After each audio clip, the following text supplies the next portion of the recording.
It was at about 7 o'clock this evening on 82nd Street.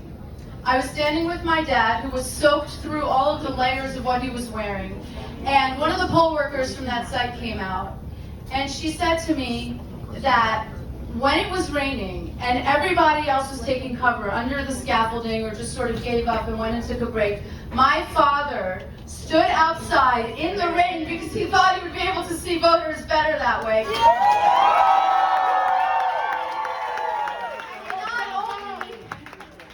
not only stood out there, but she said he stood out there with that same smile on his face. And I told her that he has had that smile on his face since the day that I was born. And then she started to cry, this poll worker, and then I started to cry. And then we put ourselves back together. And you know, I want to say that we have talked so much during the course of this campaign, and this is really serious, about what violence inside of a family does, how it makes a person's dreams and possibilities smaller. And that's why we've been fighting to put domestic violence and violence against women at the center. But I think it's also important to say what happens when that's not your life. Because as you all know, my family had lots of struggles. We came here and started over and built a new life little by little. But I always had that thing that is completely priceless and is the reason why I'm able to stand up here tonight, which is an incredibly supportive, loving family, the opposite of everything that I've been talking about on this trail. And I want to honor my parents by demonstrating what everybody deserves to have, how everybody deserves to grow up, including with a father who is a feminist.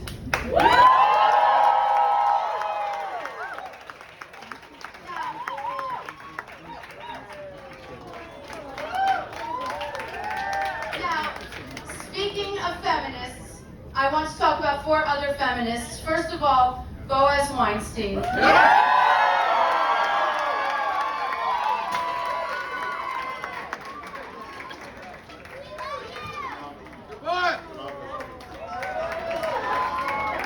Everyone who took a lot of jabs in the course of this campaign and never, ever wavered in his commitment to me, to our family, to wanting to see me succeed, and to wanting to see what we were fighting for, including having women not only in positions of authority, but having this office look out for them.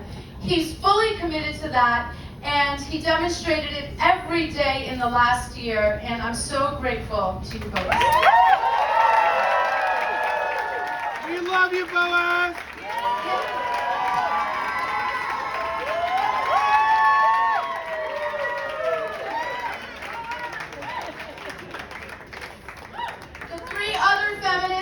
To point out who put up with a lot in the last year are Sabina, Layla, and Alma Weinstein.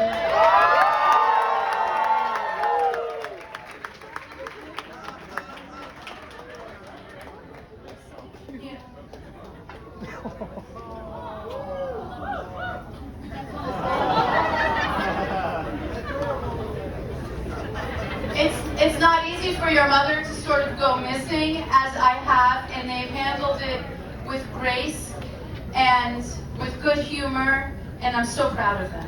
So that was number 1. That was long number 1. Now I want to talk about the team a bit, okay? This team. First of all, let me thank the people. I'm not going to be able to name everybody, but I want to just single out a few people who have just been sweating it out with me for so long. Annie Gersh, we're on the radio.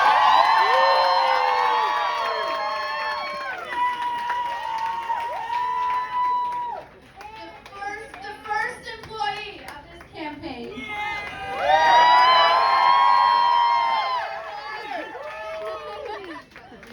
My amazing campaign manager, Abby Olmstead.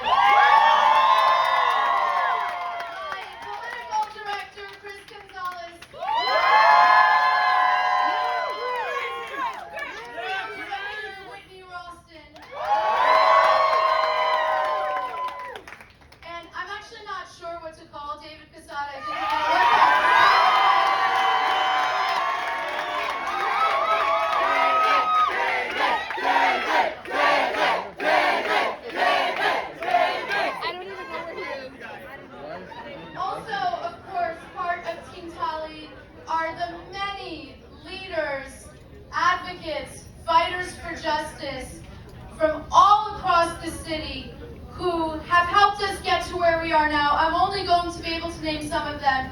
Jackie Rowe Adams, are you here?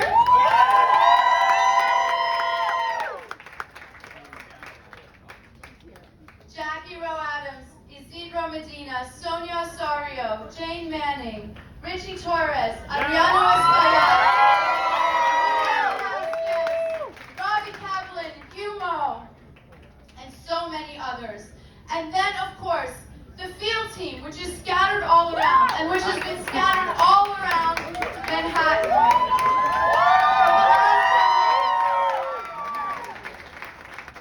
I met a guy who lives on 72nd Street who told me he was worried because the lights never go off in our office. And it's true. You all really amaze me, and I'm so proud. I'm so proud that you have been representing us everywhere, knocking on doors, in the streets, standing on street corners, trying to engage as many New Yorkers as humanly possible, and then some. And I can't help but notice, and this is not to take away from any of you, but I can't help but notice, sometimes I look out and I see just a sea of immigrant kids, and a sea of young women, and a sea of young women of color. And I'm going to keep my promise. It's a prophecy and also a promise to all of you that we are all going to be working on each other's campaigns and on each other's causes for many years to come.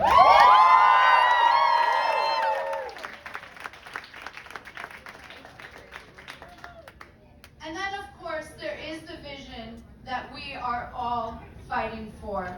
We have said from the very beginning two simple things that I think are worth repeating tonight. First of all, that safety is the precondition of a good life, of opportunity and of prosperity, and everybody deserves to live in safety. It was worth it for my family moving across an ocean to start over to experience that. And the other is that we are not our country, we are not who we want to be if our criminal justice system is not fair, if it does not treat like cases alike and like people alike. And we will continue to make sure that we are perfecting both of these two things.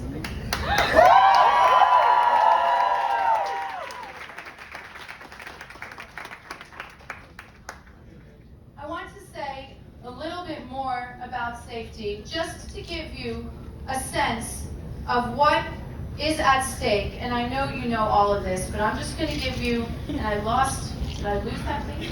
Was it this one? Check. Hold on. I want to give you a sense of just a picture of what's gone on just in this last week in New York. This is compared to the same week last year. So murders, hate crimes, and crimes that include rape have all risen 33%. Shootings climbed 20%. Crimes described as other sex crimes jumped 60%. 12 New Yorkers were murdered in 33 shooting incidents. The NYPD recorded 417 felony assaults last week. 24 people were victims of transit crime. And on Monday, a 27-year-old female tourist was hit over the head with a bottle in an unprovoked subway attack in Midtown. And what we heard from New Yorkers everywhere was that it's not just that we didn't want ourselves to live with this, we didn't want this for any of our neighbors. And the thing that we did not hear, because people don't talk about it, because there is shame, is the invisible kind of violence that women are experiencing. And we know now that 25% of the cases in the Manhattan DA's office right now involve domestic violence. And we are going to continue to put in the work to make sure that we finally say enough is enough, and we meet every need that a survivor of this kind of violence experiences. I'm sorry, I wrote this in the car and I'm looking for it. Now, I wish I could be here to tell you that this thing is over, But I think we all knew going into today that this election was not going to be decided tonight, and it has not been.